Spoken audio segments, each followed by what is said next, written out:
Amici, buongiorno, consueto appuntamento con la nostra rassegna stampa di oggi, martedì 12 gennaio 2021.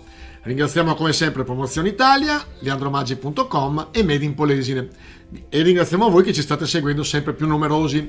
Cominciamo subito con le notizie, con il Corriere del Veneto, Padova e Rovigo con la prima pagina. Il Veneto allontana la zona rossa, Zaia interviene alla conferenza Stato-Regioni, ho convinto Roma a togliere l'incidenza dei nuovi parametri. E poi c'è la notizia che Monteberico, 8 frati morti di Covid, il priore, pregate per i nostri fratelli. Andiamo nella streaming sita pagina di Rovigo su appunto il Corriere del Veneto.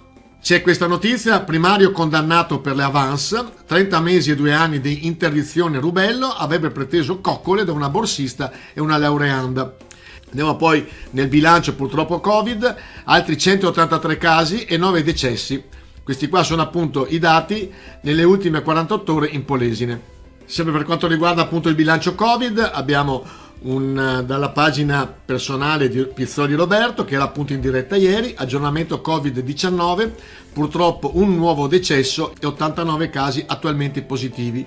E poi c'è uno streaming sito annuncio del Portoviro che vogliamo, Mauro Veronese sindaco. Dai conteggi di stamane risultano attualmente positivi 229 cittadini portoviresi, cui auguriamo una pronta guarigione. Il sindaco Francesco Siviero telefonicamente ci ha affermato che sono più o meno 115 i casi di positività nel comune tagliolese. Prima pagina della Voce di Rovigo, il rosso è più lontano, come appunto scritto anche sul Corriere della Sera e il Corriere Veneto. E aspettando i saldi, vendita promozionale, la difficoltà che ci sono appunto nelle categorie più colpite, abbigliamento in particolare, calzature eccetera. E seguendo dal web la Voce di Rovigo, il medico va in pensione a Corbola e non c'è ancora il sostituto. L'assessore Sara Crepaldi comunica che la dottoressa Maria Cristina Maddalena, appunto a Corbola, dal 1 febbraio 2021 va in pensione.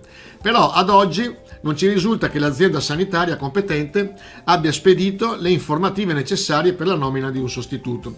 Ricordiamo che già l'anno scorso, anzi 2 anni fa, Corbola aveva avuto lo stesso problema e non riusciva a trovare un sostituto per un medico di condotta che era appunto andato in pensione.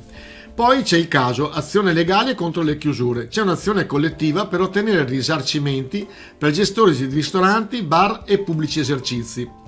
Fratelli d'Italia passa alle vie legali contro la chiusura dei pubblici esercizi. All'azione collettiva di risarcimento promossa da Fratelli d'Italia e a sostegno dei gestori di ristoranti, bar e pubblici esercizi costretti alla chiusura dei vari DPCM.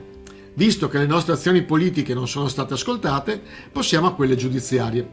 E poi, a fronte anche di questo articolo, c'è l'iniziativa di venerdì 15 gennaio, la grande iniziativa promossa da Umberto Carriera, che è un commerciante, ed è l'hashtag Io Apro. Ristoranti, bar, palestre, piscine, negozi, oltre 50.000 esercenti hanno già aderito in tutta Italia. Unisciti a noi e apri la tua attività. Basta colori, basta restrizioni, basta chiusure. Vedremo come si comporterà naturalmente sia le persone che aderiscono e soprattutto come si comporterà il governo, se prenderà soluzioni drastiche o meno. C'è questa notizia che viene da Polesella. Ricordiamo che la ZLIS è un progetto importante per far crescere l'industria nella zona sinistra Po, da Polesella a Ficarolo, ed è interessante perché ci sarebbero sgravi fiscali eccetera. Tra le proposte una bretella transpolesana Eridania, la valorizzazione dell'interporto Rodigino e dell'idrovia Mantova Mare. La pandemia non deve frenare questo progetto e a dirlo è Gilberto Bianchini, consigliere comunale di Trecenta, che chiama a raccolta i sindaci dei comuni compresi all'interno dell'area della futura zona logistica semplificata, chiedendo rappresentanza ed investimenti. Sempre rimanendo sull'Alto Polesine, Castel Guglielmo, la risposta di Amazon: assumeremo chi ha lavorato qui. Afferma Amazon, come già avvenuto in passato per altri siti, appena avremo la possibilità di assumere nuovo personale a tempo indeterminato, ci rivolgeremo prioritariamente ai lavoratori che hanno già lavorato con noi. Come ambiente e territorio, tutto pronto per il progetto API, a Portoviro importante, si lavora ad una nuova eccellenza destinata a visitatori e cittadinanza. Il progetto vede la collaborazione dell'associazione Soro Team East International Club di Rovigo, e l'altro collaboratore è Vincenzo Citro, presidente degli apicoltori del Parco del Delta del Po, che ha sede a Cacapellino, frazione di Portoviro. Ci fa piacere poi sempre dalla voce di Rovigo, a dire la verità, di ieri. Questo articolo, Chiara Parolo chiude il festival, è arrivata a conclusione l'evento internazionale ideato e coordinato da Tiziano Bedetti, che vediamo in foto, che è appunto sulla musica contemporanea. Chiara Parolo si è esibita nella suggestiva Villa Vezzù con un'opera di Azio Corghi. Chiudiamo col Gazzettino di Rovigo: saturimetri distribuiti gratis solo a chi ha patologie gravi. Saranno circa 200 gli apparecchi resi disponibili in una decina di farmacie polesane, una dozzina quelle che sono riuscite ad organizzarsi per attivare il servizio di tamponi rapidi. Poi c'è l'intervista del presidente della provincia Dallara: decida l'Aula sui permessi per la pesca. La sentenza del Consiglio di Stato sui permessi di pesca della laguna di Portotolle non cambia nulla. La palla, infatti, ora passa al Tribunale Amministrativo Regionale Veneto, che dovrà stabilire una volta per tutte se è legittimo il blocco imposto dalla provincia per l'approvazione di una nuova graduatoria per il rilascio delle autorizzazioni di pesca ai singoli pescatori, soci della cooperativa di Portotolle.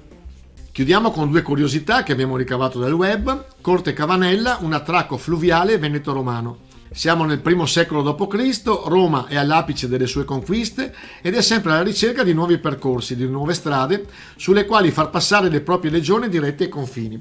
E c'è quindi questa via dell'Alto Adriatico in epoca romana, e c'è questa Mansio Fossis, ovvero Corte Cavanella, che è un territorio nel comune di Loreo, sulla sponda destra dell'Adige, e in questo appunto rettangolo troviamo l'antica Mansio Fossis, stazione di sosta romana, in funzione dal 20 al 420 d.C. Per circa 4 secoli questa stazione fu importantissima perché era posta sulla strada che congiungeva Altino ad Adriani, che è appunto l'attuale Ariano Polesine, per poi proseguire per Ravenna e Rimini. E altra curiosità che abbiamo ricavato è questa foto di Diego Chini, che fotografa il Delta del Po, la sacca di Scardovari e i ruderi del magazzino per il riso, testimone delle conseguenze del bradisismo provocato dall'estrazione del metano. Come sempre vi ringraziamo di averci ascoltato. Da Leandro Maggi, come sempre, è un piacere stare con voi. Ciao ciao!